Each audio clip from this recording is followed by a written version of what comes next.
जय भीम दोस्तों। भारतीय स्वतंत्र संग्राम के दो महान नायक डॉक्टर भीमराव अंबेडकर और महात्मा गांधी दोनों ही देश के लिए असाधारण योगदान देने वाले थे। लेकिन क्या आप जानते हैं इन दोनों के बीच कई मुद्दों पर गहरे मतभेद भी रहे, खासकर जातिवाद के सवाल पर। Doctor B R. अम्बेडकर, जिनका जन्म 14 अप्रैल 1891 में एक दलित परिवार महार परिवार में जन्मे। अम्बेडकर के ने बचपन से ही समाज की कठोर असमानताओं का सामना किया। स्कूलों में वे और उनके भाई इकलौते दलित छात्र थे। बैठने के लिए घर में से बोरी लानी पड़ती थी। पानी के लिए अलग मटका रखा जाता था और पानी पीने के लिए भी पियोन ऊपर से पानी गिराते थे। पियोन उन दिनों स्कूल नहीं आते थे, उन दिनों उन्हें प्यासा ही रहना पड़ता था।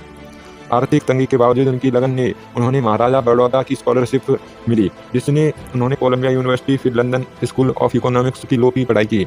पढ़ाई तक पहुंचा, लेकिन इतनी ऊंचाई छूने के बाद भी जातिगत भेदभाव हर मोड़ पर उनका पीछा करता रहा। यही कारण था कि उनके भीतर जातिवाद के प्रति गहरी नफरत थी। दूसरी ओर गांधी जी एक गहरे धार्मिक हिंदू थे। गीता को वो अपनी आध्यात्मिक डिक्शनरी मानते थे। वे जाति व्यवस्था को शुरुआत में हिंदू धर्म की प्राकृतिक और आवश्यक हिंसा मानते थे, परंतु यह भी कहते हैं कि सभी वर्ण समान दर्जे के होने चाहिए और अतुत प्रथा पाप है। 1924 में उन्होंने बेकम सत्याग्रह, 1932 में ऑल इंडिया अनटचेबिलिटी लीग के बाद हरिजन सेवक संघ की स्थापना की। फिर भी शुरुआती दौर में वे इंटरकास्ट मैरिज ऑफ इंटरडाइनिंग के विरोधी थे, यहाँ तक कि अपने बेटों की शादियों में भी जाति के आधार पर आपत्ति जताई। समय के साथ गांधी जी का दृष्टिकोण बदला। 1932 के बाद उन्होंने स्वीकार किया कि इंटरकास्ट विवाह और साथ बैठकर भोजन करना समाज को मजबूत बनाएगा, ना कि कमजोर। उन्होंने यह भी कहा कि अगर मेरा बस चले तो मैं हर लड़की को सलाह दूं कि वह हरिजन पति चुने।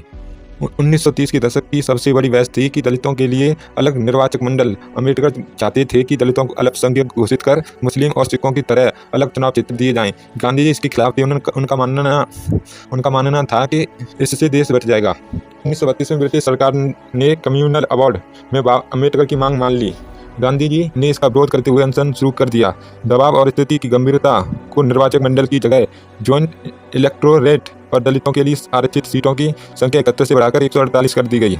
अम्बेडकर के लिए असली संघर्ष और राजनीति से ज़्यादा सामाजिक सुधार था। उनका नारा था एजुकेट अगेंस्ट ऑर्गेनाइज। महार सत्याग्रह 1927 में दलितों के सार्वजनिक टैंक से पानी पीने का अधिकार दिलाया था। मनुस्मृति जंग हुआ, जातिगत नियमों को चुनौती दी।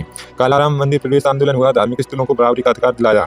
वे फ्रांसीसी क्रांति के आदर्श लिबर्टी, इक्वलिटी, फ्रेंक्लिटी गहराई से प्रेरित थे और इन्हें भारतीय संविधान की प्रस्तावना में शामिल किया। फिर बाद में धर्म परिवर्तन भी हुआ। 1935 में उन्होंने ऐलान किया कि मैं हिंदू होकर नहीं मरूंगा। कई विकल्पों पर विचार के बाद उन्होंने 1956 में लाखों अनुयायियों के साथ बौद्ध धर्म अपना लिया। नेहरू के साथ मिलकर अम्बेडकर ने हिंदू कोड बिल का मसौदा तैयार किया, जिसने हिंदू महिलाओं को संपत्ति, विवाह और संबंधी अधिकारों को क्रांतिकारी सुधार किए। आज भी जातिवाद और धार्मिक भेदभाव पूरी तरह खत्म नहीं हुआ। अम्बेडकर और गांधी दोनों अंत में एक बात पर सहमत थे, अगर समाज को वास्तव में एकजुट करना है तो इंटरकास्ट और इंटर रिलीजियंस मैरिज को बढ़ावा देना होगा। तो दोस्तों, अम्बेडकर की सच्ची इस कहानी को सुनकर आपको कैसा लगा?